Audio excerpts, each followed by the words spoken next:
My wife gave birth to a black baby that clearly isn't mine, and I'm divorcing her, but I'm worried about the relationship between my two kids and their new half-sister. We're both white, so she was forced to admit that the child was a result of a one-night stand last year. I've started divorce proceedings, although we're still living together for now. Between our two boys, ages 2 and 4, I've had paternity tests for them, and they came back positive. Her infant daughter, and her having lost her job due to COVID, living together as amicably as possible until the divorce is settled is an unfortunate necessity. Naturally, I have no ill will towards the baby, and I've been disgusted by some of the comments I've heard from family members, friends, coworkers, and others, all who seem to be fixated on the racial angle of this. As if the most salient part of this isn't that my wife cheated, but that she cheated with a black man and that the baby is black. What really worries me is that my two sons might pick up on these narratives.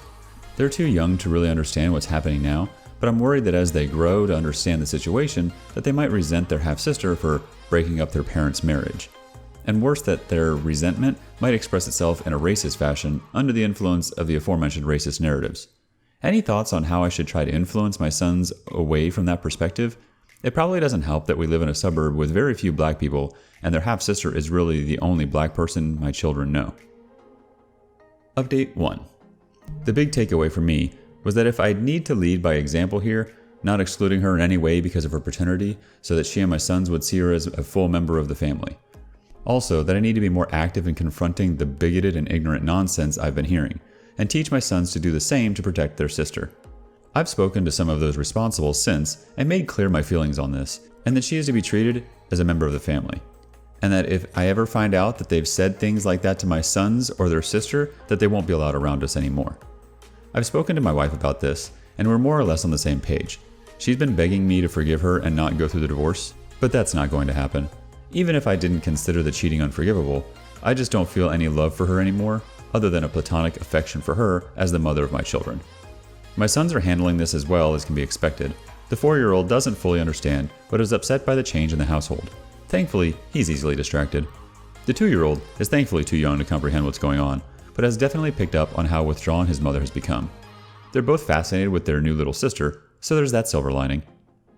My wife, on the other hand, isn't in good shape at all. She was depressed even before the birth, and now with everything, our divorce, her infidelity being revealed, and the backlash from family and friends, postpartum depression, and the exhaustion from raising an infant, she's barely functional. She's seeing a therapist, and I've been pressuring some of our family and friends to be supportive of her because even if they think she deserves it, her current state is making it harder for me and our children. It's become very obvious to me that even after the divorce is finalized, we're going to have to live together for a while longer. She's in no shape to be taking care of 3 kids without someone else around to support her, and I'm not willing to deprive her of her sons by seeking sole custody. It's also too difficult financially, since she's lost her job because of COVID. As for the baby girl, she's healthy and fairly easy by baby standards. Since I've been helping care for her, I've bonded with her, and I've discussed the possibility of adopting her with my wife. She can't contact the father, as the only thing she knows about him is his first name. And given our co-parenting situation, it feels like adopting her as my daughter would be the best outcome for all involved. However, there's been a wrench thrown in that plan. It was brought to my attention that there may be a way of finding the baby's father, namely by having her DNA tested by Ancestry DNA. If the father or one of his relatives has also taken the test, we may be able to find them through their DNA match database. If I'm being completely honest, I'm not happy about this. I've already started to think of the baby girl as my daughter, and having him in our lives would massively complicate the family dynamic. Plus, we live in Seattle, and she met him in Philadelphia, so God knows how they'd even make it work if he wanted to be the kid's father. However, I recognize that this is a selfish reaction. If we have a chance of finding her biological father, we owe it to her to do so, if only so that she has access to her paternal medical history and so that she can have a relationship with him if and when she chooses to do so. I've read a few accounts by children raised by non-biological parents, and a common thread is their desire to meet their lost biological parent. So that's that. We've ordered an Ancestry DNA kit for her, and I guess we'll decide our next steps once we get the results back in a couple of months. I'm glad to see the pieces are falling into place for you, OP, and ending up as well as they can in these horrible situations. Stay strong and live your best life, and be the best version of yourself you can be. Our next story is about my, male 24, long-term girlfriend, female 22, cheated on me, got pregnant, but everyone around me keeps pressuring me to stay with her. So we grew up together in a small town, Known each other for our whole life and eventually fell in love when she was 17 and moved to the city together 2 years ago. I work as a carpenter and she's still at university. 2 weeks ago, she suddenly dropped the news that she's 3 weeks pregnant. I know for sure it cannot be mine because I always use protection and never have sex under alcohol drug influence. I don't drink or smoke. So I pressured her, and she confessed that she slept with an exchange student during a school vacation trip. She said he's been hitting on her for weeks, but the sex was unplanned. That's why he didn't have a condom prepared and she didn't have pills ready. And it's only a one-time thing, and she has no feeling for the guy anymore. I was totally shocked, but after a day, I decided that I can't stay in this relationship anymore. First, I am not ready to raise a child that is not my own. Second, I don't know if I'm able to forgive her for betraying me, at least not at the moment. So I break it off, ask my boss if I can stay at the worker rooms, for temporary workers, at the warehouse, and let my girlfriend stay at our place till she finds a house. I pay full rent because only I work. So eventually, our families and our mutual friends got the news, and now they are all pressuring me to get back with my girlfriend, except for my sister who supports me. They say it's wrong to abandon her at a time like this, especially my dad, who I had a fight with every 2 days because of this. He said he knows she's a good girl, just a young person's mistake, that I should stay with her and give the child for adoption. And my friends keep messaging me, convincing me to take her back. One of them even accuses me because I'm the reason she moved to the city, so it's my responsibility. Now I am heartbroken, lonely, and shattered. Feels like the whole world doesn't give me a single about how I feel. I just want to move to a new city and start everything from zero, but don't have the courage. Maybe some advice from you guys would ease the stress. OP, your friends are being ridiculous. Listen to me. It doesn't matter if it was a one-time thing. This girl cheated on you and then was hoping you wouldn't realize that you couldn't have got her pregnant. She was going to pretend like you were the father. She cheated and lied and was going to let you raise a child that isn't yours without you knowing. She only told you because you pushed. Kick her out of your apartment and tell her to go live with her baby daddy. You owe her nothing, and now she clearly isn't a nice person. And our final story of today's episode. My wife of 7 years cheated on me, and now everyone in my circle, friends, her parents, and my parents are suggesting me to take her back. I met my wife 10 years ago. We both were in college, dated for 3 years, and married for 7. She is a beautiful and amazing person, and everyone in my family loves her. 4 months ago, I found out my wife was having an affair with a mutual friend of ours. It was a 1.5-month affair. She was acting very shady at the time. She would ignore my messages, turn me down every time I tried to initiate sex. I thought something was wrong. I did snooping, but found nothing.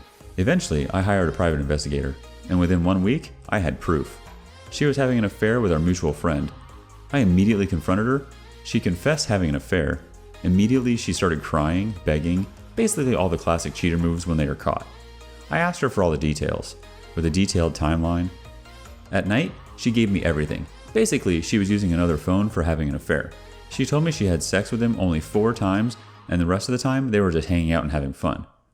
3 days later, more crying and talking crap about herself, she told me that she had deleted all contacts with him and would do whatever it takes to make our marriage work. She suggested marriage counseling. I denied. I told her to leave me alone. I was hurt, betrayed, humiliated. She moved out to her parents. She started texting me every hour how much she loves me and how she regrets this and will do anything to save our marriage.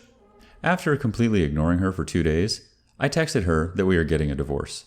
She freaked out and started having an emotional breakdown. My phone started blowing up with her parents, sister, friends, telling me not to end the marriage and at least give her a chance. Later that day, she made a long post on Facebook explaining how she f***ed up and how she destroyed her marriage, basically admitting her affair publicly.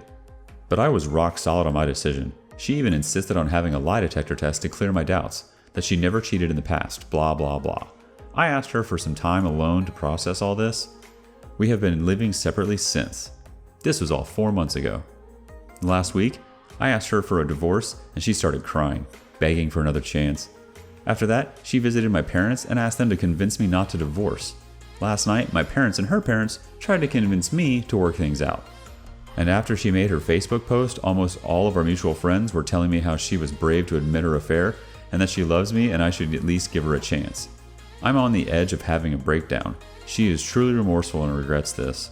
I can assure you this, I do love her and her cheating on me hurts the most. I don't know what to do. For anyone who has reconciled, how are things going? Update 1. We don't have kids. We were planning to have kids after this pandemic was over. We both own a business and we work together. I haven't talked to her in almost 3 months, only business-related stuff. I decided, talked to my parents, I called them, and told them that I was going for a divorce. An hour later, she called me crying not to end it, and told me at least meet her in person. Since the divorce day, I haven't seen her or talked about the affair. Every time we talked, I ignored the talk about the affair. She told me she'll explain everything, at least hear her side of the story, and after hearing it, whatever decision I'll take, she'll respect that. Since I don't know what was going on and don't have much information about the affair, it will be like closure for me. So I've decided to meet her on Sunday. That's it, nothing dramatic. Update 2. As decided, we both met on Sunday. She was quite miserable. I haven't seen her in a while. We talked about our relationship. I asked her to take down her Facebook post, which she did. I asked her about the affair, why she cheated on me. She told me that she was dumb and selfish at the time.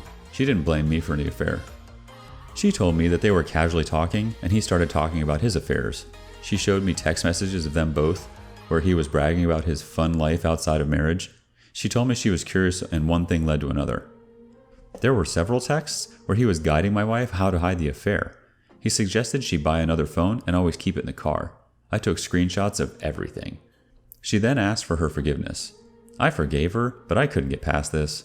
Divorce was my default option from the beginning. She begged to try marriage counseling. She also told me that she will never date anyone else ever again. If she does, it would be me. I don't really care. We'll still work together, as this is our both dream project.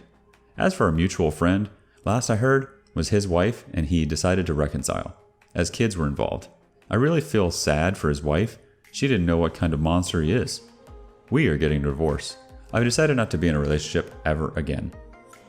She acts sorry, but ultimately you only found out about this because you hired a PI. She had no intention of confessing it to you. I'm glad you're not giving her a second chance. Go find someone that can give you respect, and don't give up on relationships.